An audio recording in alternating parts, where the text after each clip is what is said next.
Hello viewers, রূপালী kitchen থেকে আমি সবাইকে স্বাগত জানাই। আবারও আপনাদের সামনে হাজির হয়েছি দারুণ একটি রেসিপি নিয়ে। আজকে আমি বানিয়ে দেখাবো করলা সবজি।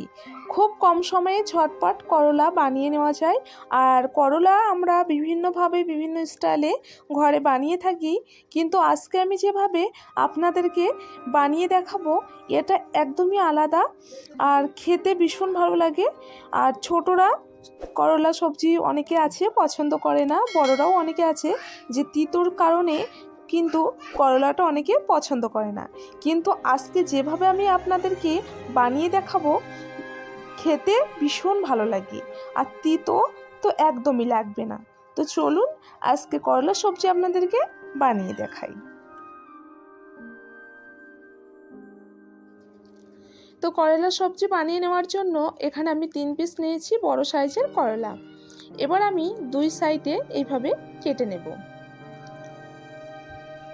এবার এটা গোল গোল চাকা চাকা করে এটা কেটে নিতে হবে। তো দেখতে পেলেন সবগুলো আমি এইভাবে কেটে নিয়েছি, একটু পাতলা করে কেটে নিতে হবে।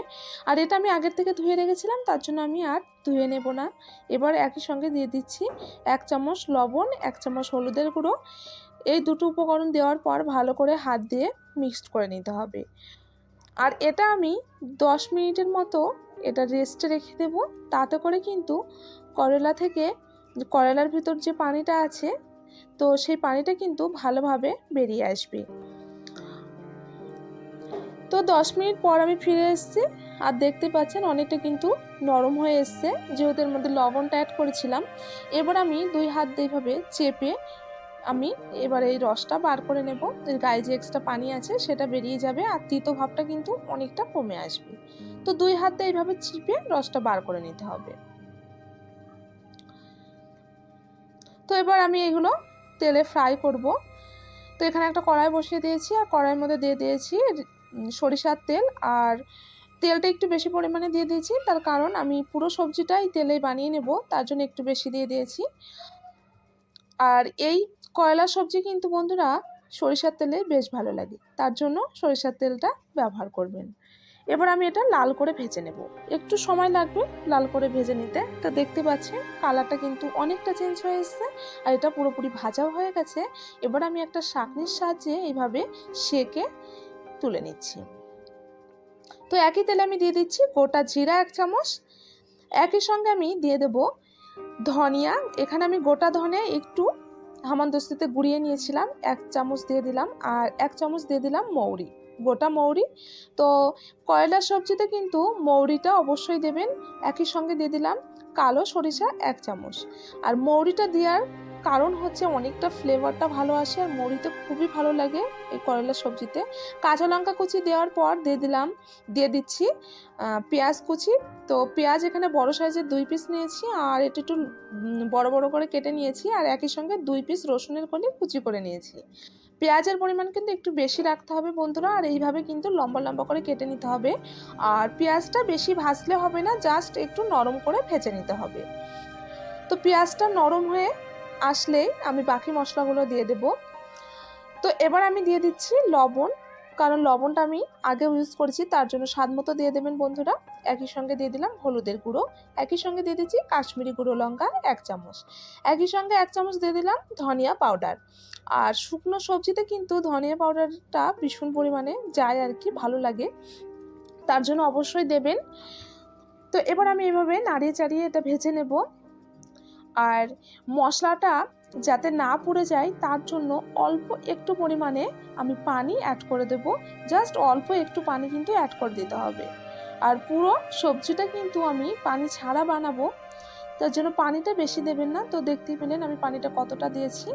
আর এবার আমি যে ভেজে রাখা করলাগুলো সেগুলো দিয়ে দিলাম। এবার আমি এভাবে নাড়িয়ে চাড়িয়ে ভেজে নেব।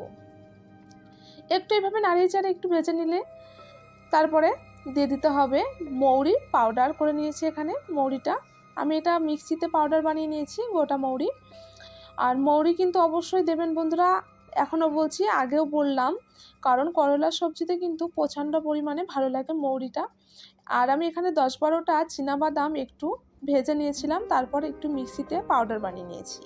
তো সেটাও দিয়ে দিলাম।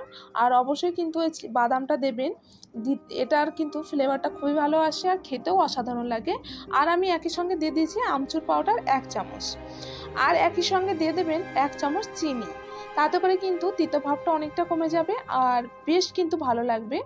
আর বাদামটা কিন্তু দেবেনই অবশ্যই, মৌরিটাও কিন্তু অবশ্যই দেবেন। আমচুর পাউডার যদি না থাকে স্কিপ করে দিতে পারেন, কোনো প্রবলেম হবে না তাতে, যে তার জন্য যে টেস্টটা কম হবে সেটাও কিন্তু না, তো থাকলে অবশ্যই কিন্তু দেবেন। তো এইভাবে নাড়িয়ে চাড়িয়ে ভেজে নিতে হবে।